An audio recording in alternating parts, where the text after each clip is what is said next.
Bismillahirrahmanirrahim. Tabarakalladzi nazzala al-furqana ala 'abdihi liyakuna lil 'alamin nadhira.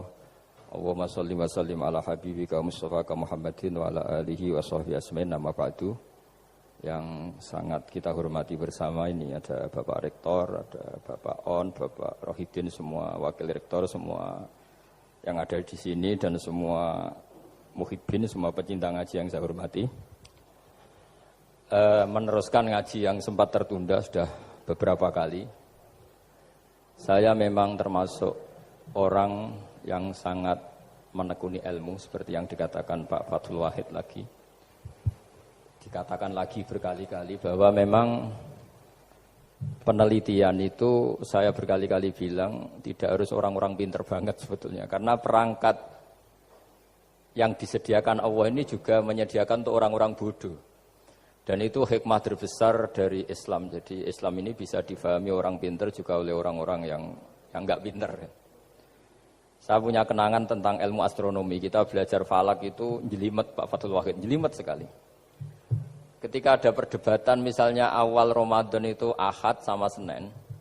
Saya ulang lagi misalnya Ahad, Minggu sama Senin. Karena kita ini di pesantren kalau bilang Minggu itu kadang dilarang, harus bilang Ahad.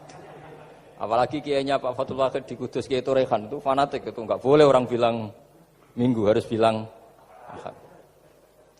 Yang lucu itu ada seorang kiai yang sangat fanatik terhadap Islam, itu enggak mau kalendernya ditulis kenaikan wafat Isa Al-Masih. Karena keyakinan umat Islam bukan Isa yang wafat tapi Sibeh Isa. Itu di kalender Kudus kan wafatnya dalam kurung Sibeh Isa. Yang menyerupai Isa, jadi saking fanatiknya tetap menulis sesuai keyakinan. Saya teruskan. Orang kadang bilang begini, cara orang yang tidak mendalami ilmu. Sama-sama kiai, sama-sama ormas Islam kok beda awal Ramadan, sehingga jadi debat Ahad atau Minggu sama Senin. Saya punya mak-mak ya, kalau orang sepuh itu yang dulu ikut buyut saya. Jadi saya ini generasi kelima, itu orang itu muammar, ditakdir umurnya panjang. Itu bilang gini, Gus, sebetulnya untuk tahu kalender yang benar mana itu gampang katanya. Cari tanggal 15, nanti kelihatan siapa yang salah. Ternyata betul, kalau dihitung Ahad, nanti 15-nya misalnya jatuh hari apa, nanti kelihatan, ternyata pas yang dikatakan 15 versi Ahad itu bulan belum purnama. Purnamanya itu di versi mereka yang tanggal 16. Berarti benar mana? Yang Senin kan? Tapi yang versi Senin ternyata betul pas 15 pas purnama. Artinya apa? Allah menyediakan perangkat untuk menguji Senin apa Ahad dengan cara awam, yaitu nunggu tanggal 15. Artinya gini, kata siapa yang tahu itu hanya orang pinter gitu. Orang awam juga bisa tahu. Karena agama ini milik bersama, ya, milik orang pinter, milik yang tidak pinter. Sehingga dalam pola-pola Islam, di antara madhab Syadzili, madhab Thariqah Naqsyabandiyah, itu beliau di antara kampanyenya gini, kata Thariqah Naqsyabandiyah. Thariqah kami ini, yastawi fistifadatiha ar-rijalu wasibyan.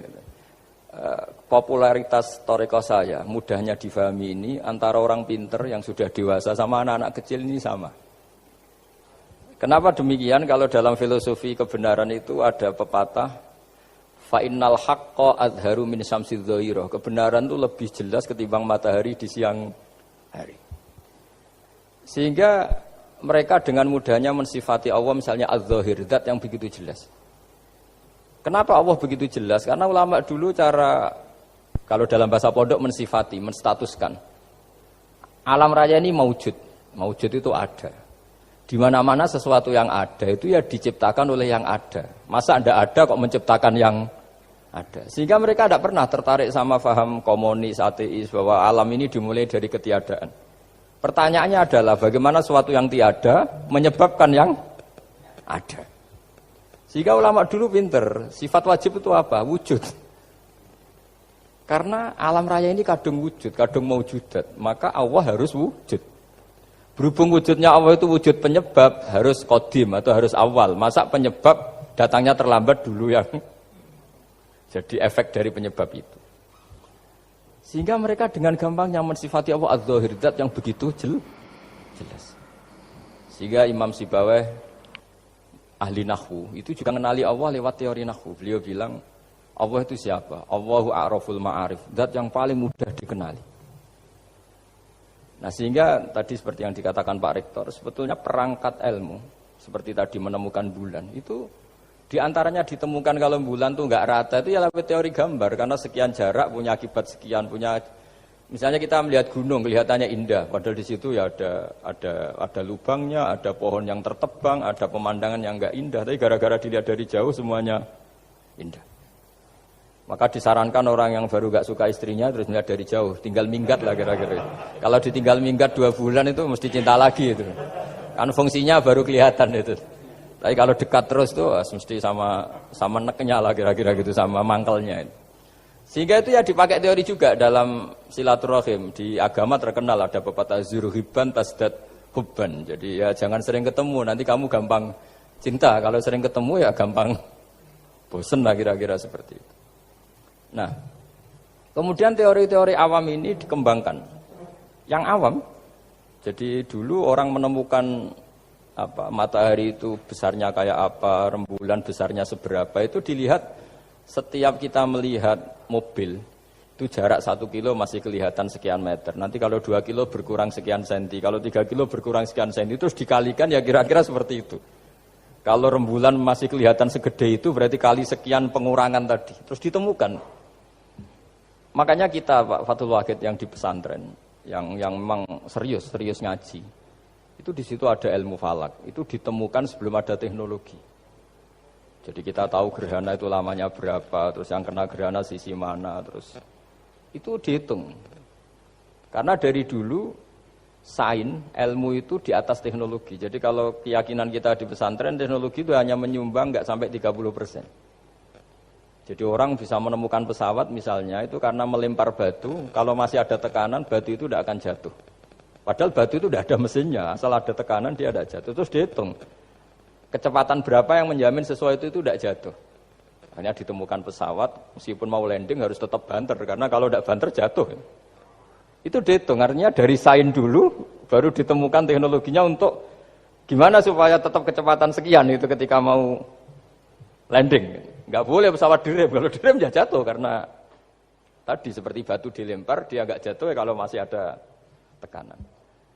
Sehingga instrumen itu ditemukan juga di bab tauhid.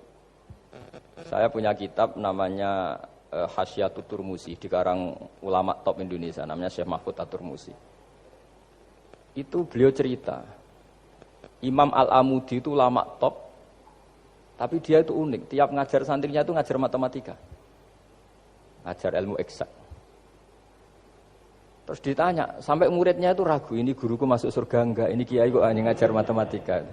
Ya kira-kira ngajar, ya seperti mahasiswa jenengan kan, ini rektor masuk surga enggak, ngomong teknik terus gitu loh. Tapi gurunya kayaknya enggak terima, disuudoni santrinya itu enggak terima, karena beliau seorang wali.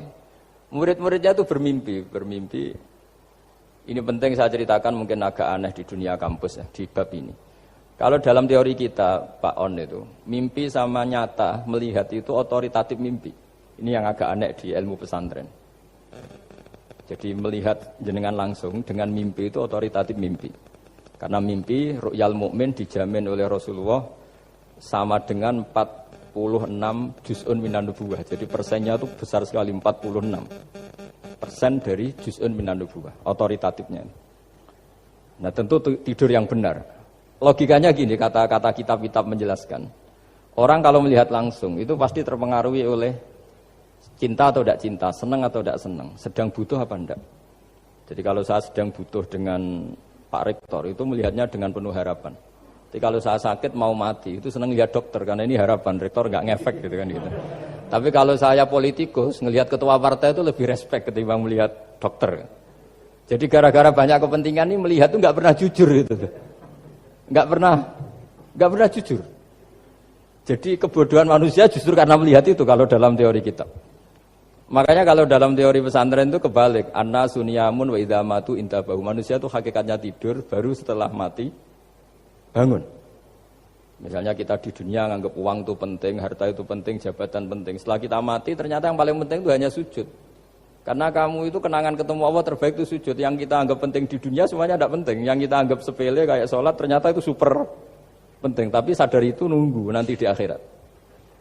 Ya saya ini termasuk syukur yang sadar sebelum sampai akhirat. Jadi termasuk orang yang beruntung lah gitu.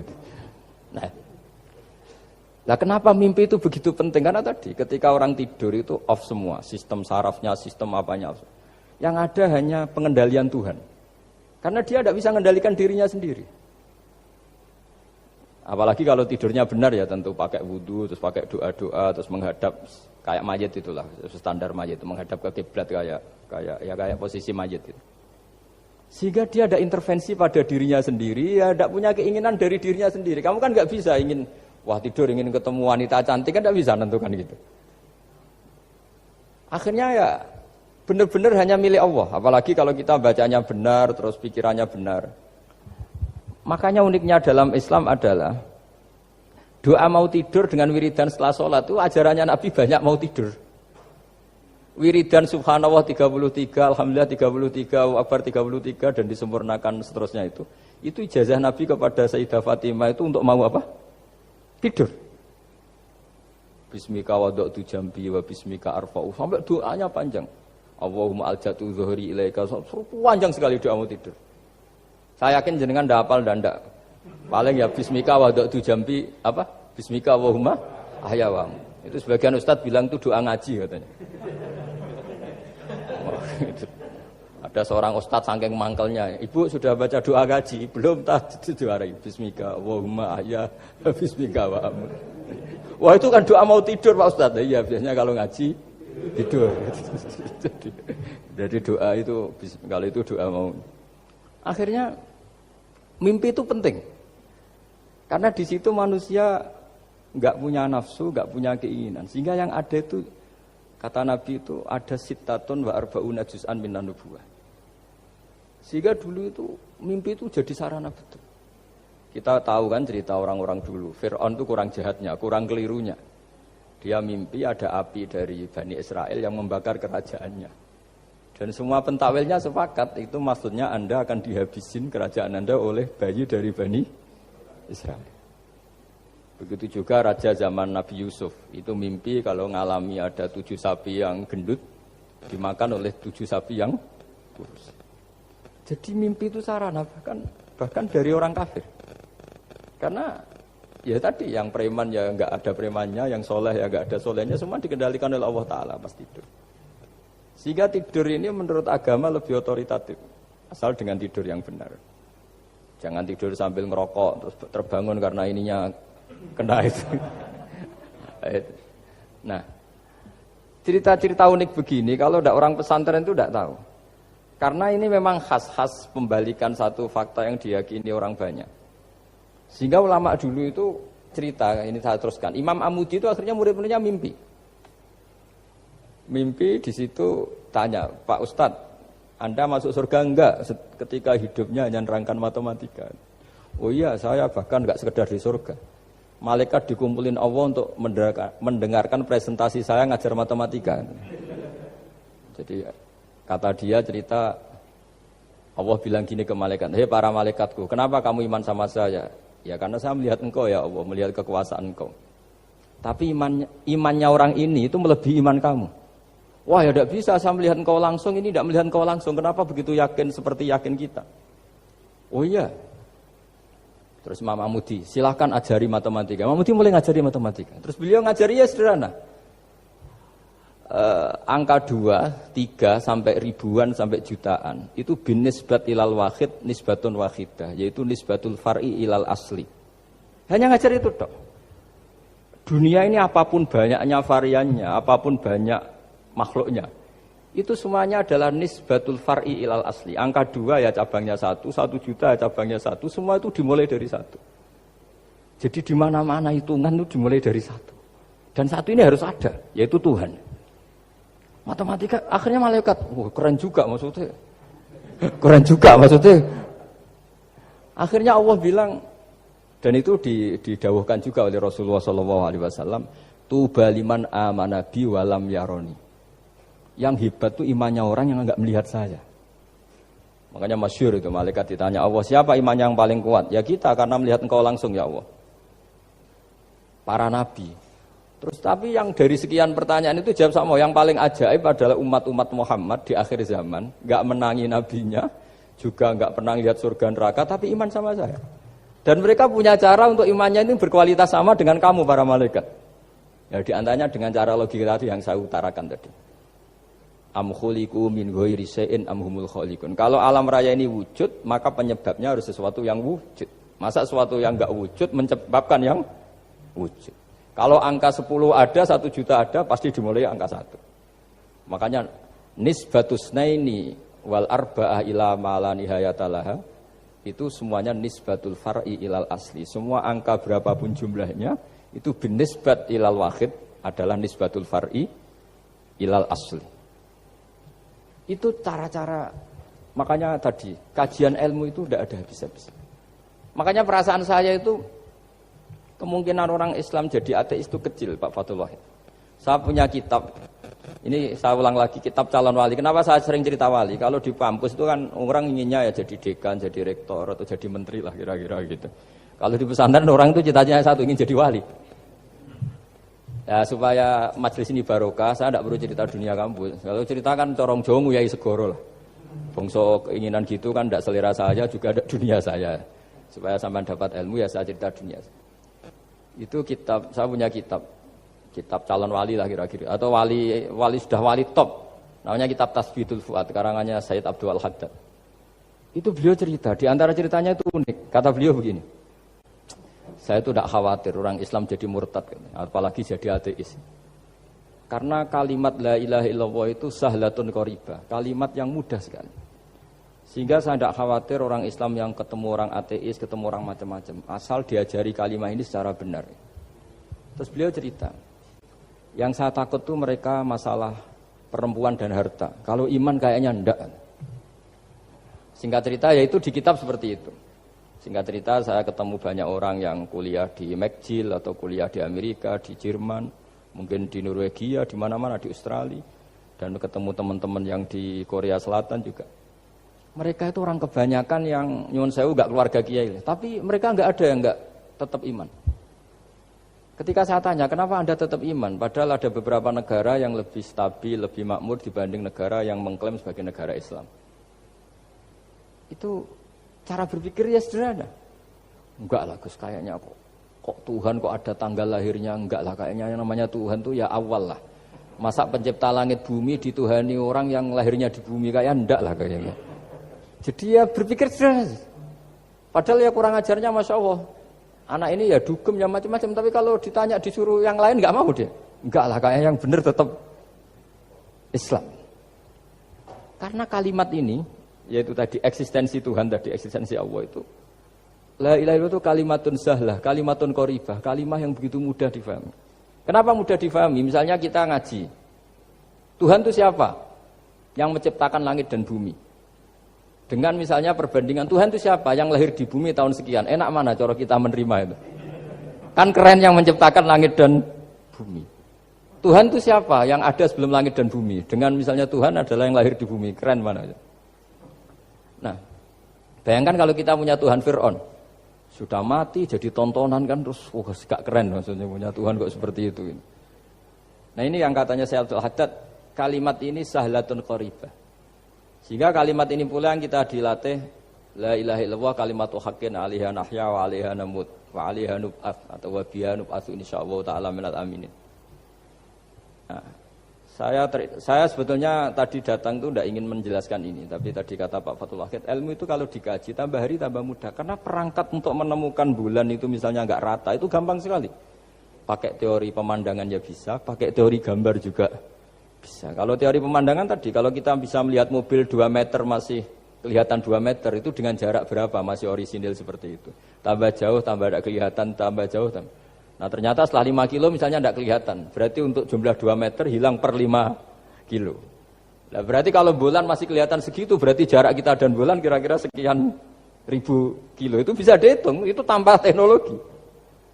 Makanya sebetulnya Teknologi itu nyumbang itu nggak sampai 30%. Yang paling banyak ya sains tadi, pengetahuan itu yang kayak tadi orang menemukan pesawat, itu kontribusi terbesar tetap pengetahuan. Misalnya pesawat dari bahan ini kalau kecepatan sekian kena angin pecah enggak?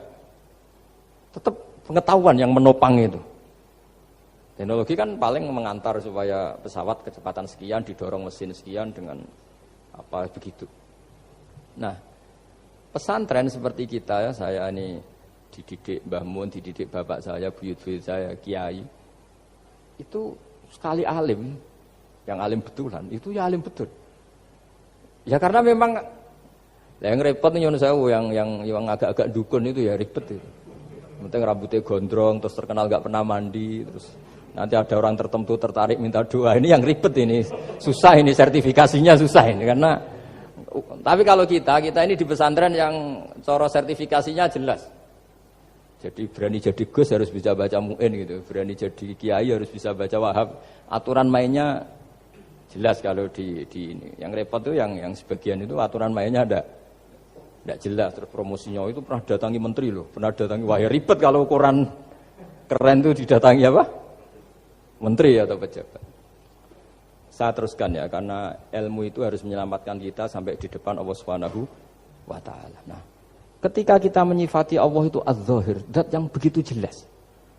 Itu kalau kita kan kok begitu jelas padahal nggak bisa dilihat, terus kita sendiri tidak pernah melihat. Tapi eksistensi Tuhan sebagai Tuhan, yaitu al-wajibil wujud, itu jelas sekali karena nggak mungkin suatu yang wujud diciptakan oleh yang tidak wujud. Kenapa harus awal? Masa pencipta datangnya terlambat? Terus juga harus bakok itu abadi atau al-akhir kalau dalam bahasa Quran. Masa zat yang superior kemudian kalah sama yang diciptakan. Berarti nanti ada kekuatan besar yang mengalahkan Tuhan. Ya kan ya aneh, kekuatan ini dalam kendalinya kemudian Allah kalah kan tidak mungkin. Makanya disebut al-akhir. Allah pasti tidak ada yang mengalahkan. Terus diantaranya lagi disebut qiyamuhu binafsihi. Kalau dalam bahasa Quran disebut al-qayyum. Zat yang berdiri sendiri. Gak boleh Tuhan butuh yang lain. Kalau butuh yang lain berarti bergantung pada yang lain. Dan nggak usah jadi Tuhan lah kalau masih butuh yang lain.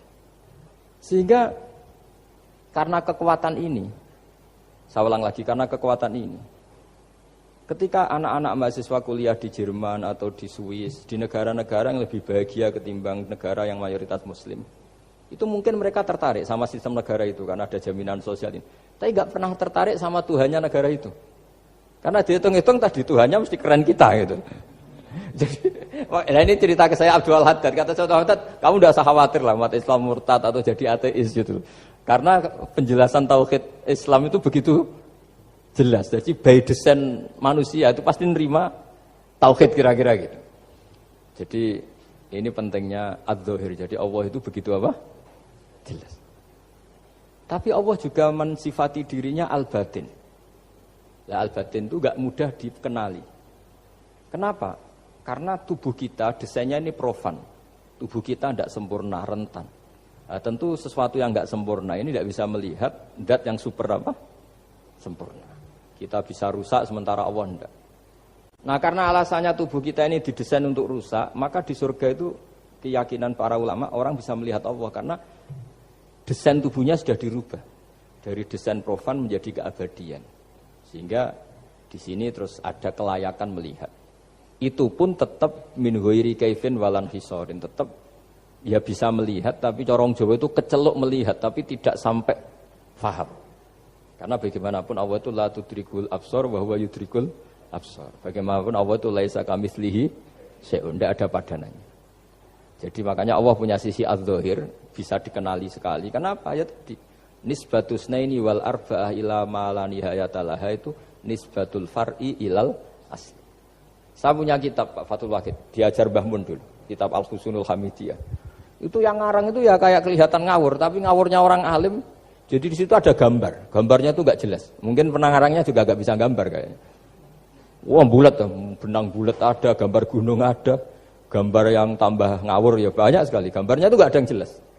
Tapi dari nggak jelas itu dia bilang gini, gambar yang bulat ini, yang nggak jelas ini, tetap kamu punya rumus kan? Itu dimulai dari satu titik.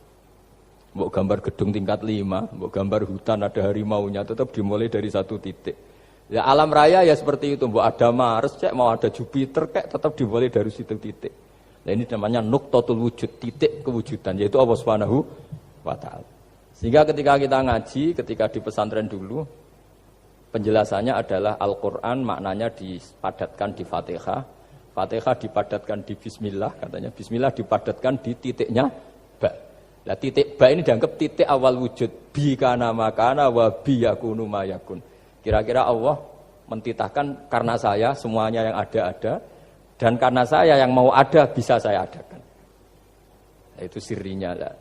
Jadi menerangkan tauhid itu pakai gambar. Gambarnya keliru sekali lah kalau dalam orang seni mesti lihat gak seni itu. Karena dia agak butuh gambarnya, butuh mau menjelaskan bahwa dunia sebanyak ini, bahwa alam raya sebanyak ini tetap dimulai dari satu titik. Nah, sehingga di sini ada tauhid qul huwallahu ahad, Allahus samad, tak terusnya. Nah, saya mohon lewat penjelasan ini ya, baik orang yang ahli teknik maupun ahli medis, ahli apa saja, tolong latihlah memberi penjelasan yang mudah. Sehingga agama ini mudah dicerna. Sehingga kalau ini dijelaskan cara mudah beragama itu jadi gampang. Makanya ciri utama agamanya orang-orang baik itu satu. Man radiya billahi robba. Radiya itu senang banget. Kenapa senang banget? Karena memang agama ini nyaman, indah. Jadi datang dengan kebenaran yang mudah dicerna. Coba kalau agama ini datang dengan cara misalnya gini, kamu harus menuhankan ini. Dan kita tahu itu lahirnya di bumi. Kan ada yang ganjel. Kok Tuhan sama buminya dulu, buminya ini gimana ini? Kan pusing. Bu Anda profesor enggak bisa jawab itu. Tapi kalau Tuhan itu adalah yang ada sebelum langit dan bumi kan, ya iyalah masa Tuhan terlambat datangnya kan, terus enak gitu loh menerimanya itu. Makanya di antara kekalahan Fir'aun berdebat, ya Nabi Musa ya Nabi lah, juga proses ya. Nabi Musa ketika ditanya Fir'aun, wama Rabbul Alamin, Tuhan kamu itu siapa? Jawabnya Nabi Musa, Rabbus samawati wal ardi, yang menuhani langit dan bumi. Itu Fir'aun masih bisa ngeles. Saya jalan-jalan kemana-mana, yang dituhankan saya, berarti yang Tuhan ya saya dong. Ma'alim tulakum min ilahin apa? Ghairi, kata Fir'aun. Soal Tuhan kamu di langit, begini kata Fir'aun. Haman dipanggil, Haman bikinkan piramida yang paling tinggi, saya ingin melihat Tuhannya Musa. Musa bingung kan? Padahal kalau naik piramida nanti Fir'aun pun tidak bisa melihat Allah kan? Wong yang Nabi yang kiai aja gak bisa melihat apalagi Fir'aun. Padahal celakanya ketika dia tidak melihat Allah, dia akan mengatakan Allah itu tidak ada, ribet kan? Itu penjelasan tentang Tuhan yang sebetulnya sudah absolut lah. Rabbus samawati wal ardi, Tuhannya langit dan bumi. Tapi itu gak ngefek, di perdebatan gak ngefek. Yang ngefek adalah ketika Musa bilang gini, Rabbukum wa rabbu abaikumul awwalin. Sing nuhani buyutem. Wah kaget pengawal-pengawalnya langsung do iman meskipun secara siron, secara rahasia. Iya, nek Quran pangeran berarti buyute ra di pangeran. Kan pangerane putune berarti buyute wah ribet kan? Ya kalau Fir'aun Tuhan, bapaknya tambah Tuhan kan, mbahnya buyutnya. Akhirnya kata pengawal Quran, geblek tenan Fir'aun. Artinya apa? Kadang argumentasi yang sudah benar, yaitu Tuhannya langit dan bumi kan ya benar lah. Tapi itu tidak ngefek, di perdebatan tidak ngefek. Yang ngefek adalah ketika Rabbukum wa rabbu abaikumul awwalin, yang nuhani nenek moyang kamu. Orang mulai mikir kalau Fir'aun itu Tuhan, lalu nenek moyangnya Tuhannya siapa? Jadi ini seninya, makanya diantara syarat Nabi, jadi Nabi itu sidik, amanat, tabligh, fatona. Fatona itu ada kecerdasan. Dulu Nabi ya sering dibully, jangan kira Nabi itu enggak sering dibully, sering juga Pak Rektor. Jadi ada unta itu kena kudis. Kudis itu ya jenis penyakit menular lah. Nabi dengan teori tawakalnya, Nabi itu punya dua teori, kadang pakai teori tawakalnya, kadang pakai teori preventif. Makanya Nabi pernah ngendikan kalau ada penyakit menular di situ, kamu jangan di situ. Itu pakai teori preventif. Tapi kadang Nabi pakai teori tawakal. Nabi menghentikan la adwa wala tiarut. Tidak ada penyakit menular. Terus orang-orang yang ya usil lah kira-kira gitu. Ada unta kena kudis dijejerkan yang waras. Ternyata yang waras ikut kudisen lah, ikut sakit. Senang orang ini. Ya Rasulullah ini saya jejerkan, ternyata yang enggak tertular jadi tertular. Padahal engkau bilang enggak ada penyakit menular. Nabi jawabnya lucu. Faman a'dal awwala. Kalau yang pertama ini tertular siapa? Dia dikira Nabi itu kalah karena melihat unta yang kedua. Ternyata Nabi enggak, ketika dipanggil ya Rasulullah ini unta agak gudikan, tak jajarkan yang kudisen, ternyata ikut kudisen. Berarti penyakit itu menular. Tapi Nabi jawabannya faman a'dal awal. Lalu yang kena penyakit pertama tertular oleh siapa? Wah itu asli dari Allah. Ya maksud saya seperti itu kata Nabi. Nah itu yang dikatakan fatona. Jadi Nabi itu harus punya sifat apa? Fatona. Karena dengan kecerdasan itu Nabi bisa berargumentasi. Kayak tadi, ketika Fir'aun dikatakan Allah yang menuhani langit dan bumi, Fir'aun masih mengklaim dia Tuhan. Karena di mana-mana dia dituhankan. Tapi ketika diingatkan bahwa kamu anak seorang manusia, punya bapak, punya kakek, punya buyut, punya canggah kalau bahasa Jawa. Lalu kalau kamu yang Tuhan, dan Tuhan dimulai Anda, lalu mbah-mbah kamu Tuhannya siapa? Gak bisa jawab kan? Akhirnya banyak punggawa yang saat itu iman.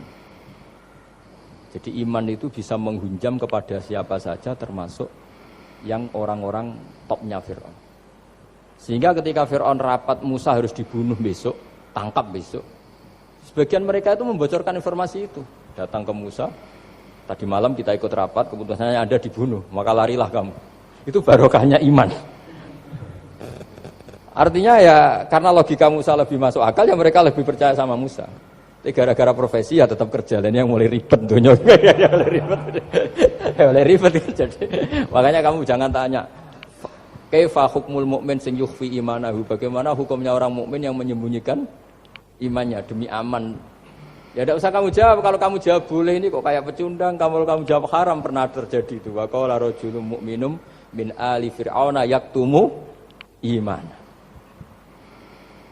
Ini khazanah ya, jadi saya mohon mengkaji Islam itu harus dengan sisi-sisi yang bisa difahami orang pinter juga orang bodoh.